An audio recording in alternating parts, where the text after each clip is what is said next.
Good morning, guys. Welcome to the Real World Prepper. It is a Monday morning. Time to go to work. If you like the content, please click the subscribe button and check us out for what we got coming up next.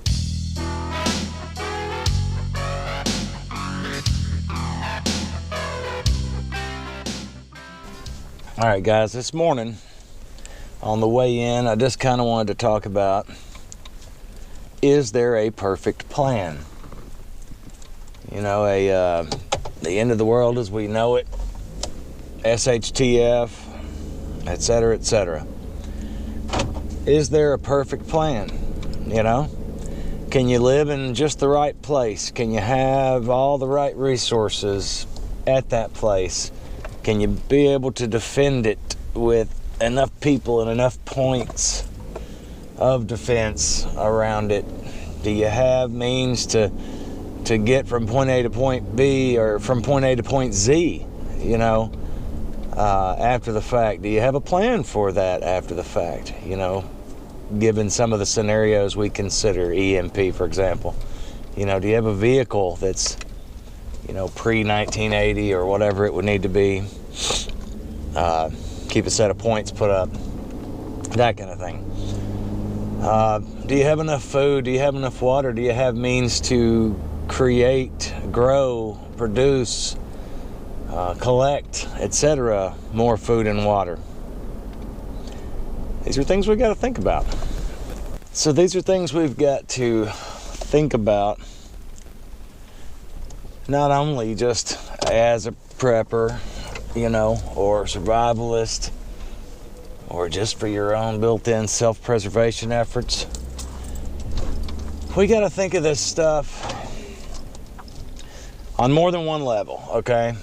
Yeah, you got all the different aspects of it to consider, like we talked about: food, water, you know, protection and shelter and all that kind of good stuff. But does this look the same? Is there a blanket formula that would achieve all of these things? Well, the answer is no. And I'm sure if you guys think about it critically, you would agree. I watched a video yesterday or so, another prepper channel and buddy of mine, and he did a rundown on his get-home bag. And his get-home bag looked a whole lot different than most get-home bags that I personally have seen. Certainly looked different than mine. But what it made me consider, which I thought I'd considered anyway, I thought I had considered this more, I guess. But maybe I hadn't. And that is that he had packed some things in there that were so specific to him, the area he was going to be in or around, you know, that he anticipated being in or around based on his everyday activities and life. And this is how we should be doing it too, guys. I mean, you know, again, if you've got a bug out plan to get, you know, to a piece of land or property or whatever, well, it's the same kind of thing. You expect you're going to be work or home or somewhere in between, whatever your normal things are. You know, so in the same way, if it's a get home bag, it's the same thing. You're either going to be at work or the store, or you're going to be in the same vicinities that you normally are. And so you're going to take that same path, or one of the paths that you've predetermined, you know, is a good path that you could take and get home, and alternate paths and all that good stuff. But my point is, he had all this specific stuff in the bag based on things that he would encounter, and based on trying to utilize what was around him and being aware of what's around him so that he can utilize it. I'm not going to go into any detail.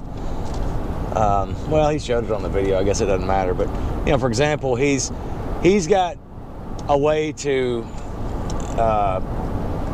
commandeer a horse or a bicycle, and he's got the means to do it and the skill. And so And, you know, on the routes that he's on throughout his normal day, on any given day, this would be, you know, there's a lot of potential bicycles or horses that he could use to get home. And I thought that was a sound idea, you know. So is any plan perfect? No, there is no perfect plan. I'm sure you would agree. We don't even have to try and do any research to come up with the most perfect plan. I'm sure there's one that has more feng shui and zen in it than all the others combined for any given situation. But what it boils down to is what I think my buddy Zombie Farmer shared on his video yesterday was, and I'll summarize it this way: if you customize your plan to your needs for your group and your location, your means, what you've got to work with, what you got to work with on the front end, what you got to work with on the back end. Meaning, right now, on this side of SHTF, you know, presumably most of us have jobs, or we go and we earn some money, and we have some free time that we can use to,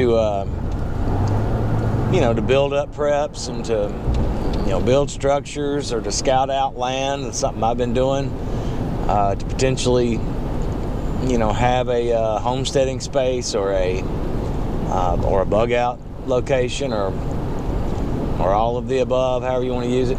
You know, use your resources and what you have given your particular area and your given circumstances on the front end.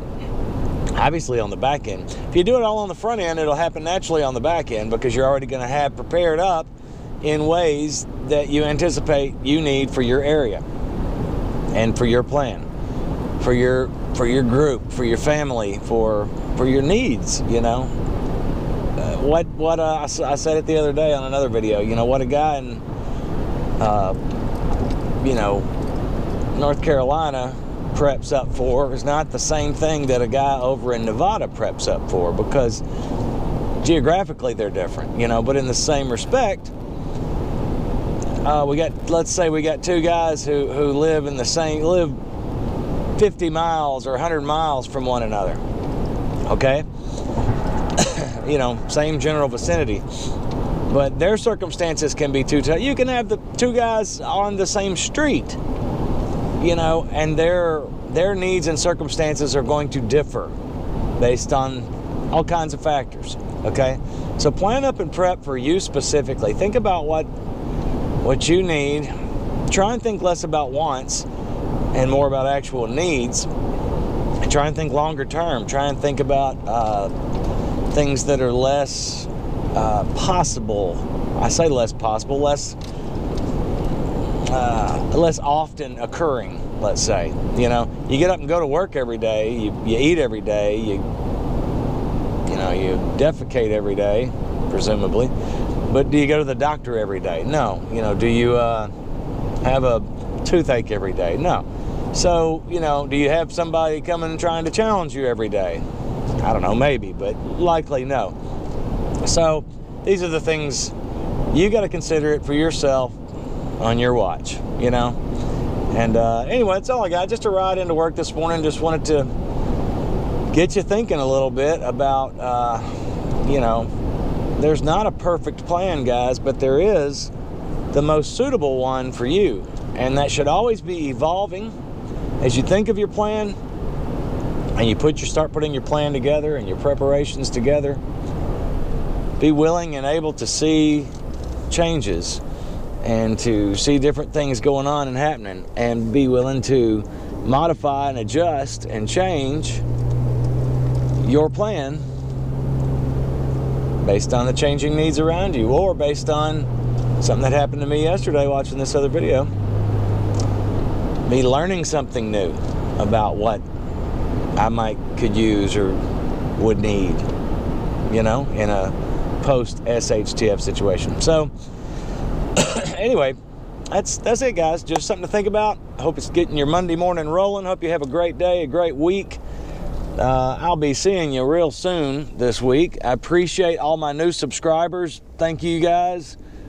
Stay tuned. I got some different things brewing in my brain here that I want to get into soon.